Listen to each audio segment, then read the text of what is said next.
Channel of Vadodara. Narmada જિલ્લાના કેવડિયા ખાતે આવેલા એકતા નગરમાં આદિવાસી બે યુવાનોને માર મારવામાં આવતા આ બંને યુવાનોના મોત થયા હતા। આ ઘટનાને લઈને ભીલ ફેડરેશન ઓફ ઇન્ડિયાના અધ્યક્ષ તેમજ આદિવાસી સમાજના આગેવાનો, યુવાનો, કાર્યકર્તાઓ મોટી સંખ્યામાં પીડિત પરિવારને મળવા જતા તેઓને રોકવામાં આવ્યા હતા। ત્યારે આ બાબતને લઈને આદિવાસી સમાજમાં ભારે આક્રોશ જોવા મળી રહ્યો છે।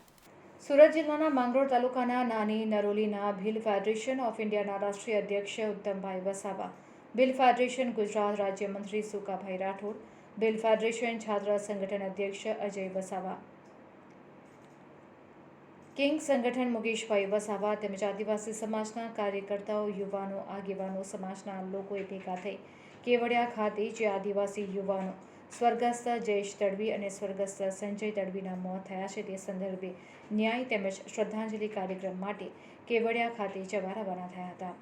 નેત્રંગ ખાતે પહોંચતા પોલીસ બંદોબસ્ત દ્વારા તેમને અટકાવવામાં આવતા જ પીડિત પરિવારજનોને મળવા દેવામાં આવ્યા ન હતા।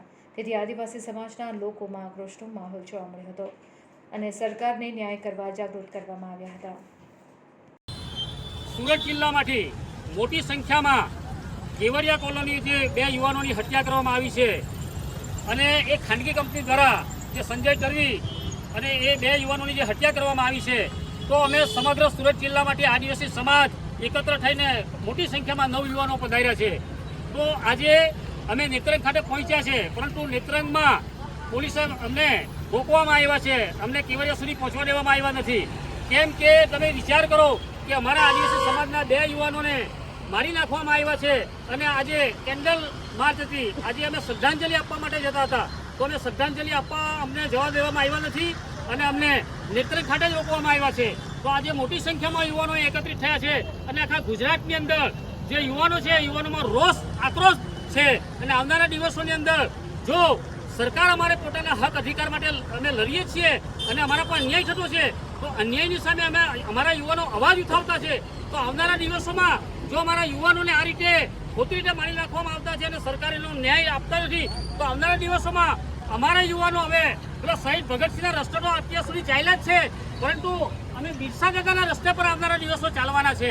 કેમ કે અમારા લોકો પર અત્યાચાર અને અન્યાય થઈ રહેલો છે, એટલે હવે હદ થઈ ગઈ। અન્યાય સહન કરવાની બી કોઈ હદ હોવી જોઈએ।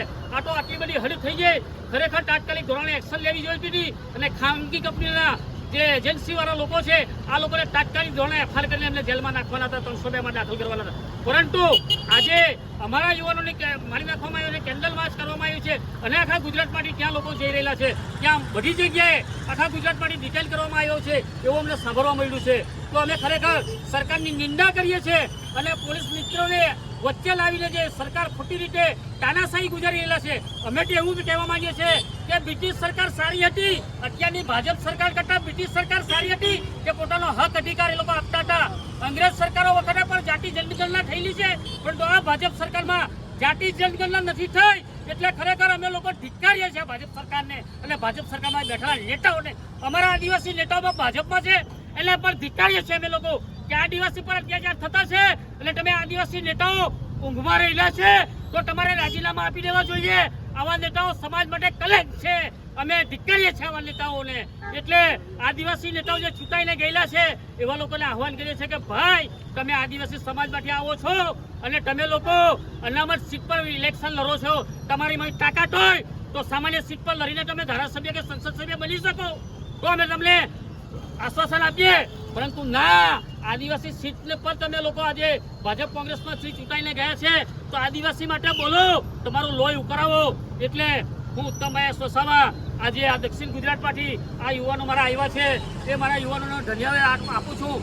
ગુજરાતમાંથી આજે આદિવાસી સમાજના લોકો લડવા માટે બહાર નીકળ્યા છે, 2 યુવાનોને ન્યાય આપવા માટે નીકળ્યા છે, જે ડિટેન થયેલા છે તમામ લોકોને, આદિવાસી સમાજના લોકોને અને ST/SC અને માઇનોરિટી સમાજના લોકોએ પણ સમર્થન આપ્યું છે। આવા લોકોને ધન્યવાદ પાઠવું છું, નમસ્કાર કરું છું, દિલથી સેલ્યુટ કરું છું અને આવનારા દિવસોમાં અમને અમારો ન્યાય નહીં મળશે તે ભગવાન ધરતીમાં ભગવાન બિરસા મુંડાના રસ્તો પર અમને અપનાવતા વાર નહીં લાગે। આટલો સંદેશો હું મારા યુવાનોને પાઠવું છું। જય આદિવાસી, જય જોહાર, જય સંવિધાન।